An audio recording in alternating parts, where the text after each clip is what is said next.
que vous allez bien, on se retrouve aujourd'hui pour une nouvelle vidéo et aujourd'hui ça y est, on fait la clôture du mois d'octobre. Alors j'ai beaucoup de choses à vous dire pour ce mois d'octobre qui a quand même été un peu rock'n'roll, on va pas se le cacher. Donc j'ai beaucoup de choses à vous expliquer, mais d'abord on va passer sur le bureau, on va regarder mon porte-monnaie etc, on va faire la vidange machin et tout comme d'habitude, on va faire la clôture et après on fera le reste de la clôture, donc ce que vous ne voyez pas entre guillemets, donc pour mes comptes machin etc. On va faire ça juste après et donc maintenant j'ai décidé de vous faire vraiment une clôture un peu plus globale que ce que je vous faisais d'habitude. Donc là c'est parti, let's go, on se penche d'abord sur le bureau, on va faire la clôture au niveau des enveloppes. Allez let's go, on y va. Donc nous voici ici au-dessus de mon bureau, voilà mon porte-monnaie, on va donc vider ça, je vais reprendre ici la monnaie parce qu'il y en avait aussi et donc on va pouvoir venir faire cette fameuse clôture. Donc on va commencer tout de suite par l'enveloppe beauté. Alors comme vous pouvez le voir, je ne sais pas si vous voyez bien, j'étais donc faire mes ongles, ça c'est fait. Alors j'ai donc dépensé 45 € pour mes ongles et donc ici il restait 5 € qui sont partis dans le défi de 5 €, mais ça on fera le total juste après. Ensuite ici au niveau des animaux, alors j'ai eu un petit souci avec Clochette, c'est-à-dire qu'elle ne supporte plus du tout les croquettes que je lui prenais. Donc là j'ai dû reprendre un sac de test en fait pour voir si elle les supporte ou pas. Pour l'instant c'est pas très folichon, donc là je suis en train de me demander si je vais pas la passer aux rations ménagères parce que elle a vraiment un souci de digestion au niveau des croquettes. Donc voilà, on va voir, mais en tout cas donc j'ai dû dépenser 22 €. J'ai pris vraiment un sac pour tester et il reste donc 8 €, donc ça c'est pas mal.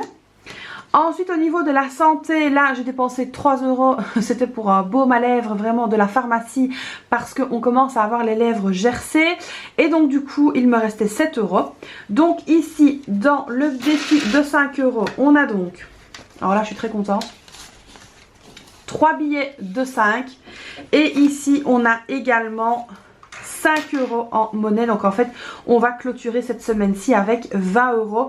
Donc ça je suis super contente. Donc ça c'est terminé pour le moment. On va donc venir prendre évidemment la tirelire. Alors la tirelire ici j'ai donc 41,99 € et donc on va venir tout de suite mettre les 5 €. Donc franchement comme je vous le dis, à chaque fois que je mets de l'argent dedans, vous pouvez pas savoir à quel point j'adore faire ça et à quel point j'adore cette tirelire. Alors moi comme je vous l'avais déjà expliqué, le défi de 1 €, de 2 € etc, ça me convient pas du tout, tandis que cette tirelire là me convient parfaitement.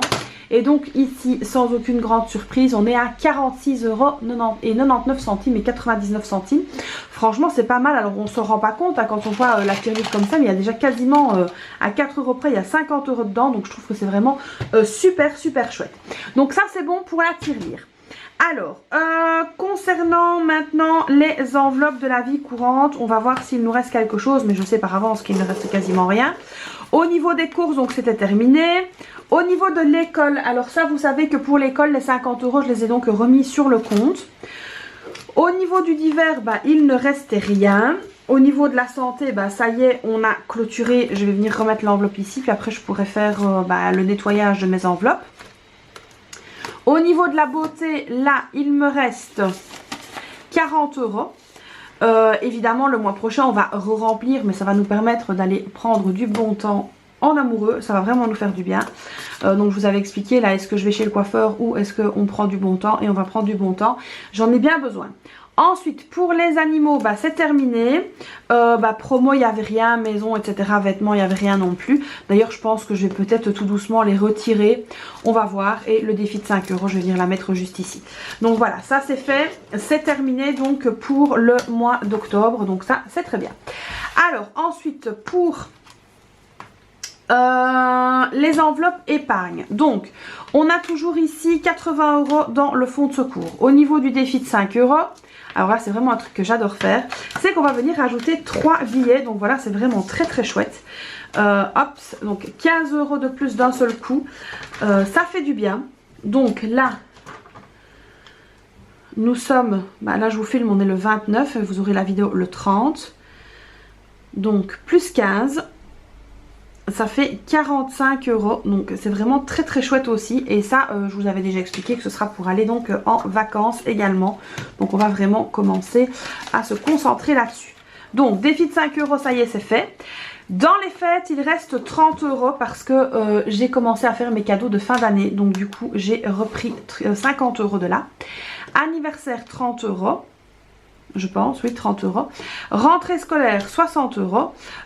Pour bébé, il n'y a plus rien. Et dans les autres enveloppes, il n'y avait plus rien non plus à déposer sur compte. Ça, j'ai déjà été reversé les 50 € de l'école sur le compte. Donc, voilà ici pour la petite clôture. Donc, le fonds de secours, lui aussi, 80 €. Mais là, j'ai une petite péripétie que je vais vous expliquer. Et on va vraiment réfléchir sur ce qu'on va faire avec ça.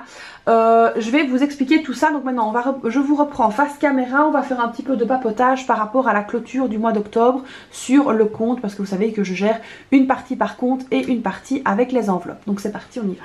Donc me revoici face caméra. J'ai pris des petites notes comme ça, vous savez un petit peu ce qu'il en est. Alors ce qu'il faut donc savoir, c'est qu'au niveau des courses, on avait un budget initial de 700 €. Et là, catastrophe catastrophique, nous avons dépassé le budget de 132 €. C'est énorme, c'est énorme. Alors comme je vous l'ai expliqué dans la vidéo de budget du mois de novembre que vous avez eu hier, d'ailleurs si vous ne l'avez pas vue, je vous la remets dans le petit juste ici, n'hésitez pas à aller la voir. Gros problème, ce dépassement, parce qu'en fait je me suis rendu compte en faisant donc mes calculs par rapport au budget avec le tableau, parce que je suis le tableau quasiment tous les jours maintenant, que c'était la boucherie qui m'avait fait exploser mon budget. Donc comme je vous expliquais, je mange beaucoup plus de viande et de viande grillée, comme du poulet, des steaks et des choses comme ça, mais c'est de la viande qui coûte quand même assez cher. Et comme j'en mange quasiment tous les jours en fait pour le moment, quasiment, parce que je varie aussi avec du poisson, avec des œufs, etc. Ça m'a fait une grosse augmentation. Alors là j'ai dit à mon mari, il est hors de question que j'arrête de manger de la viande parce que c'est pour mon bien, c'est pour le bien de bébé, etc. Donc voilà. Mais on va donc tout simplement augmenter notre budget course, et c'est ce que j'ai fait dans le budget du mois de novembre. Donc là on a un dépassement de 132 €. Donc on doit faire hyper attention à ce qu'on fait à partir du mois prochain. Bon, au niveau des sorties, alors j'avais un budget initial de 100 € et on a fait un dépassement de 27 €. Donc on est à 127 €. Pourquoi? Comme je vous avais expliqué, il y a donc la foire qui est arrivée et on est allé, on a profité, etc. Franchement ça a peu lâché, ça nous a fait du bien. Donc on a un petit dépassement, et alors dans ce dépassement j'avais compté en fait le parking qu'on allait donc payer pour cet événement en plus de mon enveloppe parking. Donc l'enveloppe parking 20 € c'était nickel, mais évidemment dans l'enveloppe sortie, parce que c'est vraiment une sortie donc j'avais tout compté y compris le parking, on a dans les 27 € de dépassement le parking qui était à 8 € et quelque chose. Voilà. Donc comme je vous l'ai également expliqué, j'ai changé de voiture au garage. Quand mon mari est allé, malheureusement il y avait une chose à changer en plus. Pas malheureusement, en fait on a décidé en fait de changer au dernier moment la courroie de distribution. Parce que mon mari m'a dit écoute il vaut mieux la changer tant qu'elle est là, on le fait.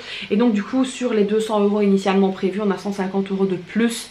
Donc moi j'avais compté un gros budget, mais en fait au final on a ça en plus, ce qui est très très intéressant parce que mon mari a eu un prix exceptionnel.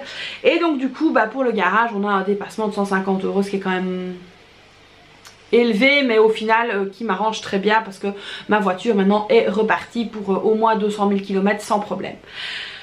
Ensuite, les vêtements, on a acheté des vêtements, donc comme je vous avais dit on a été rhabiller les filles parce que lorsque j'ai fait donc les tris dans leurs armoires, dans leurs affaires, etc. pour faire la nouvelle chambre, en fait je me suis rendu compte qu'elles avaient énormément de choses trop petites et donc du coup on a fait vraiment du tri par le vide. Je me suis même pas cassé la tête cette fois-ci, c'est pas bien, mais je me suis pas cassé la tête cette fois-ci à passer par Vinted, etc. J'avais pas le courage, j'avais pas la force, et donc mon mari a tout pris pour donner aux personnes qui en ont besoin. Et donc là on a 200 € qui n'étaient pas prévus mais qu'on a fait donc vraiment par nécessité pour les filles. Donc c'était vraiment très important de le faire. Bon, l'enveloppe école, je vous ai dit que j'avais remis ça sur le compte, et les 50 € que j'avais pris donc en prévision des fêtes de fin d'année, parce que j'ai vu quelque chose qui m'a plu pour les filles et donc j'ai pas pu me retenir, je l'ai pris. Donc voilà, c'est déjà dans le budget des fêtes, donc c'est bien emballé, bien caché, etc. Et donc ensuite je vous parle maintenant de mon fonds de secours.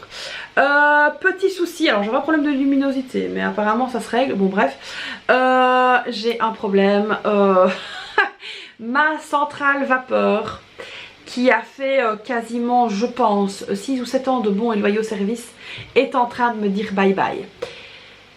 Comment vous dire que c'est très embêtant, parce que donc, alors ce n'est pas moi qui repasse.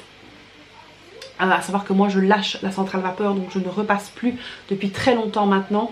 C'est mon mari qui repasse, et il m'a appelé un petit peu en panique ce week-end. Il m'a dit descends un peu vite voir dans le garage, je pense que la centrale vapeur nous lâche. Alors elle a fait un truc bizarre qu'elle n'avait jamais fait, c'est que pendant bien un gros quart d'heure, elle a sorti de la fumée, enfin de la vapeur. C'est pas du tout ce qu'elle fait quand donc c'est un truc calcaire spécial machin qui se nettoie tout seul, enfin vous voyez le genre. Et d'habitude ça fait pas ça. Sauf que là elle nous a fait un psh, mais vraiment mais énorme, et ça ne s'arrêtait pas. Donc mon mari l'a laissé tranquille, il a laissé faire ce qu'elle devait faire. Puis à un moment donné il me dit bon ça fait déjà 10 minutes, c'est un peu bizarre. On a encore attendu. Et ça s'est arrêté tout seul. Très 15 minutes ça s'est arrêté. Et là en fait à chaque fois que maintenant il essaye de faire aller la vapeur, donc c'est une centrale vapeur, et ben la vapeur va mais très doucement. Donc là je pense que elle est foutue. Alors il a repassé, je pense, après cet épisode là, 2 pantalons, et je pense qu'il a facilement mis 20 minutes pour les 2 pantalons, ce qui était énorme hein. D'habitude en plus c'était une super bonne, c'était une Perfect Care de chez Philips. Donc j'ai été voir sur les sites machin etc. Et le truc c'est qu'elle est plus sous garantie hein, après autant d'années. Et donc là on est en plein dilemme, est-ce qu'on la remplace ou pas? De toute façon il va falloir la remplacer. Donc moi ce qui m'embête c'est que dans mon fonds de secours je n'ai que 80 €.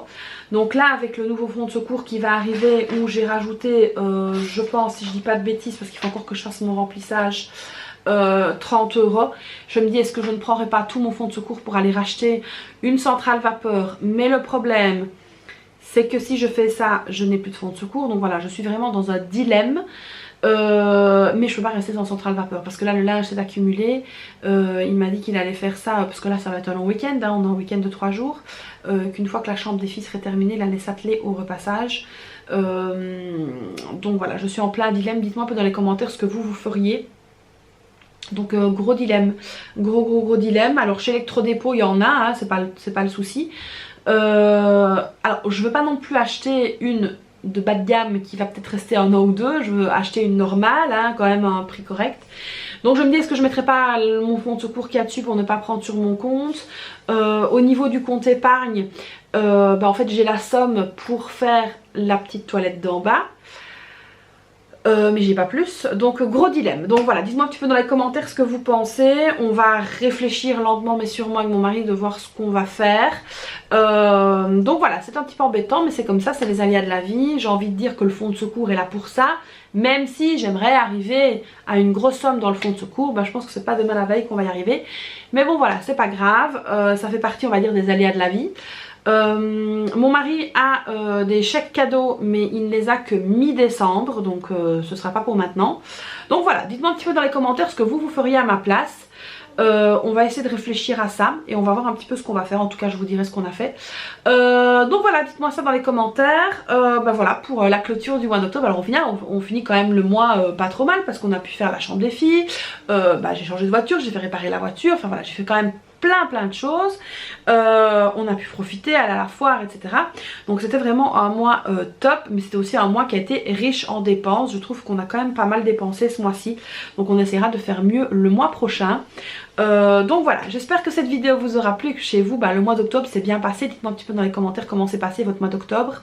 Est-ce que c'était bien? Est-ce que c'était rock'n'roll? Moi en tout cas au niveau des courses c'était complètement n'importe quoi. Mais en tout cas on va essayer de se rattraper pour le mois prochain. Et puis donc il faut pas oublier aussi que nous ne sommes pas des robots, nous ne sommes pas des machines, nous sommes des êtres humains. Et ça aussi c'est vraiment un paramètre à prendre en compte. Donc voilà, j'espère que cette vidéo vous aura plu. Comme d'habitude vous n'hésitez pas à la liker, vous abonner, machin, etc. Me laisser un petit commentaire. Et puis moi je vous fais donc plein de bisous. Et puis je vous dis à très vite pour une prochaine vidéo. Bye bye.